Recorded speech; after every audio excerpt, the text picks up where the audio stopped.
No último ano, Lula negou como um mantra ser o dono do apartamento do Guarujá. Chegou a comparar o imóvel com um apartamento do Minha Casa Minha Vida, como se fosse algo de baixa qualidade.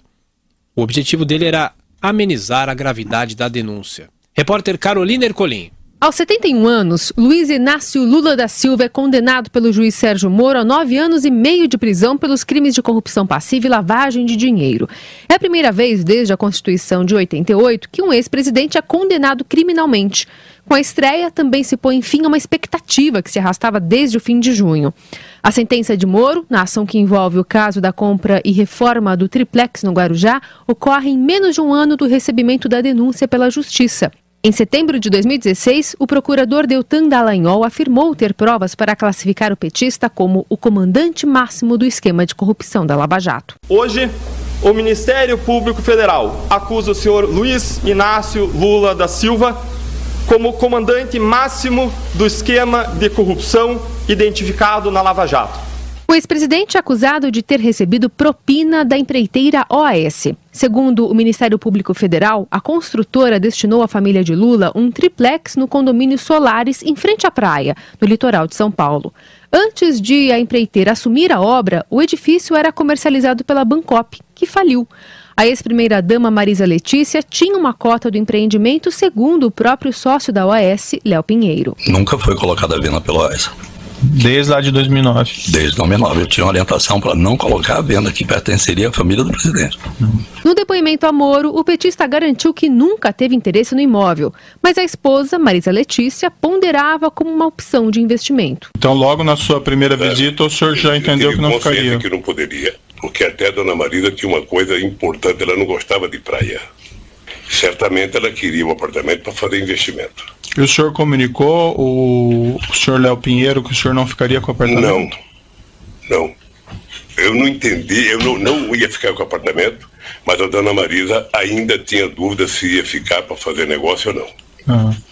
E ela em algum momento se decidiu não ficar com o apartamento? Não discute isso comigo mais. Parte da denúncia é sustentada com base em visitas que Lula e a esposa fizeram ao apartamento em 2013 e 2014.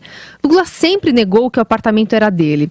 Em depoimento da Lava Jato e em eventos públicos do PT, ele chegou a chamar o triplex de 215 metros quadrados de Minha Casa Minha Vida. Porque eles falam de um triplex para tentar impressionar vocês, na verdade é como se fosse uma casa, minha vida, uma em cima da outra. Que eles não dão destaque ao apartamento do Gedel como deram no meu triplex.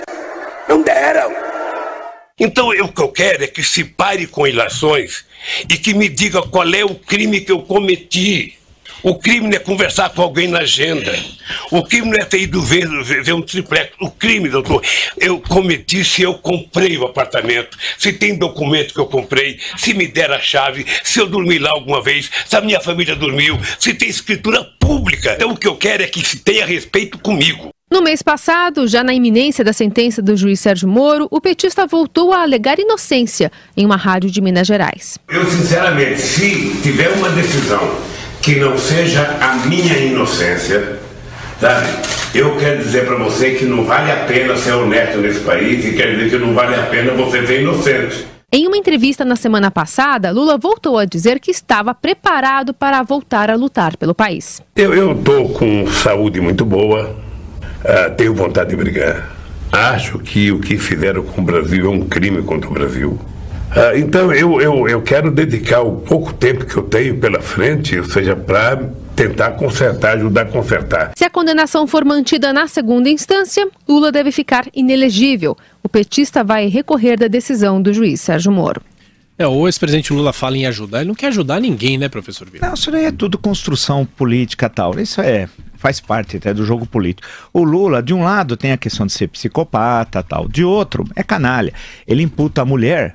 Numa das falas nós ouvimos, fala dele mesmo, quer dizer, não é atribuída a ele, ele estava sendo interrogado pelo juiz, a decisão definitiva se ficaria ou não com o apartamento. Esse é o processo do triplex ou tríplex, eu prefiro chamar triplex mesmo.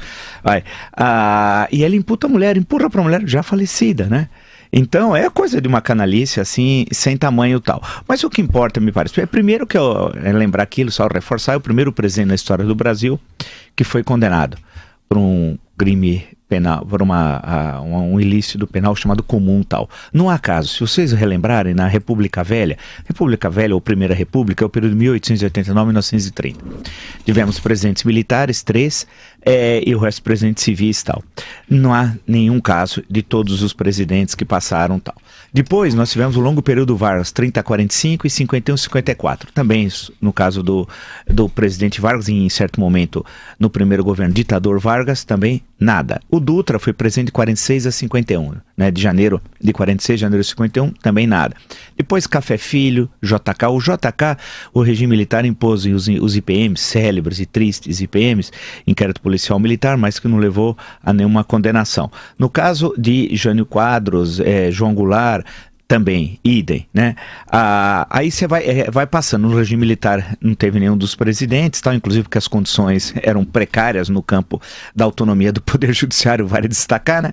Especialmente no período 1968-78, quando vigorou o AI-5. Aí você suspendeu, na verdade, uma série de garantias, tal.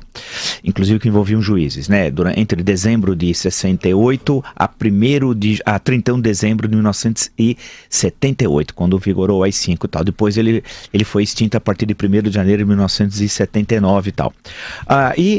Posteriormente nós temos Sarney, né? Collor, Itamar, Fernando Henrique, também não. Então ele é um caso único na história tal. É bom lembrar, não custa recordar, tem mais 4 processos que ele é réu. E tem muitas denúncias que vão ser oferecidas, alguns são inquéritos, ainda não são denúncias, que poderão depois, como denúncia, ser recebidas como uma nova ação penal. Portanto, a situação jurídica do presidente é péssima, né? Ele deve ser condenado nos outros. Por exemplo, o próximo vai ser o do sítio. O do sítio, ele vai ser condenado com absoluta certeza, tem todas as provas, pode ir uma pena provavelmente superior a essa. Então ele vai ter um acúmulo de penas tal. A questão que se coloca são muitas questões, na verdade. Uma, ele vai recorrer, no caso de Curitiba é a Porto Alegre, mas tem os processos em Brasília. Então é necessário entender um processo e entender outro processo tal, para ver como é que vai ficar a segunda instância tal. Lembrar que o juiz tem a lei da ficha limpa. Na segunda instância você não pode ser candidato. Porém, antes disso até, na sentença do juiz, ele também é condenado ele é impossibilitado do exercício de funções públicas por 19 anos. Né? Tem de lembrar disso, está lá na sentença. Se for confirmada em Porto Alegre, nem entra a questão da ficha limpa nesse caso. Né? E por aí vai. Em suma, juridicamente, se a gente foi uma sentença perfeita, são 200 eu achei muito longa, muito prolixa até, uma série de observações se fosse juiz, quem sou eu, mas eu não faria, né? Mas o que interessa é que a análise da sentença mostra que dificilmente isso vai ser revisto. O Ministério Público Federal, vale destacar, está pedindo está recorrendo porque solicitou, salvo engano, 22 anos de pena ao ex-presidente e tal.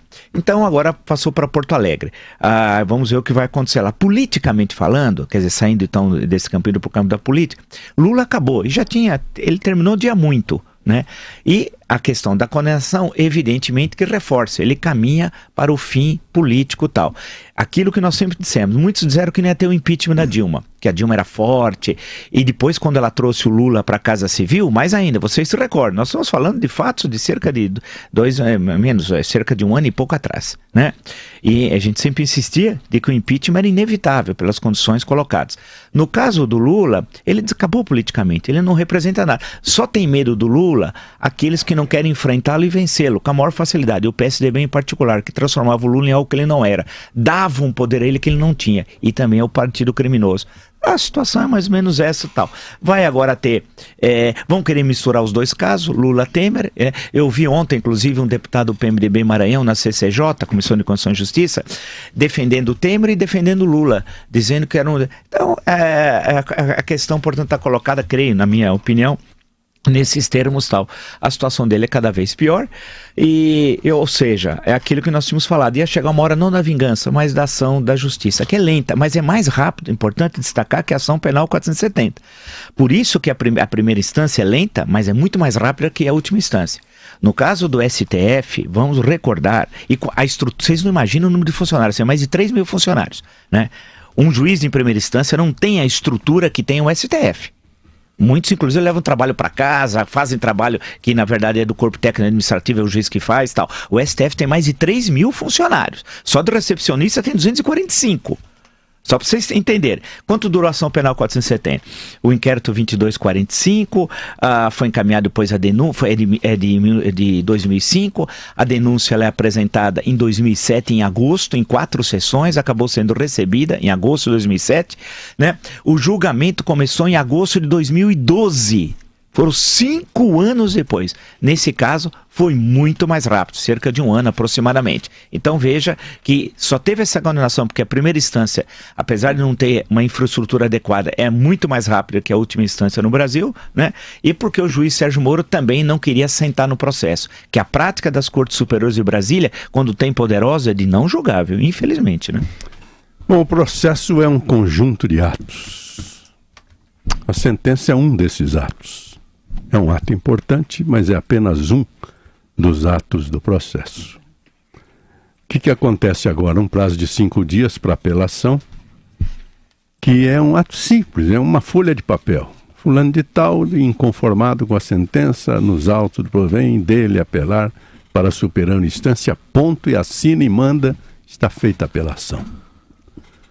As razões de apelação serão apresentadas depois. Vai à vista também para o Ministério Público, que também deve apelar, isso em primeira instância, eu já ouvi essa notícia, não concorda com determinados pontos da sentença. Depois volta para os dois. A defesa para apresentar as contrarrazões de apelação do Ministério Público e o Ministério Público para apresentar as contrarrazões da apelação apresentada pela defesa. Aí sobe. Vai para o tribunal, cuja sede, sabemos, é Porto Alegre, é a 4ª região. A Justiça Federal no Brasil tem 5 regiões definidas. Rio Grande do Sul, Paraná e Santa Catarina integram a 4ª região. São Paulo é a 3ª. São Paulo e Mato Grosso do Sul. Muito bem. Chegando os autos em Porto Alegre, e se a defesa declarar na sua apelação que pretende apresentar as razões em segunda instância, é lá que se fará a apresentação destas razões. Do acórdão que nascer nesse tribunal, caberá, como sabemos, os embargos declaratórios e os embargos infringentes.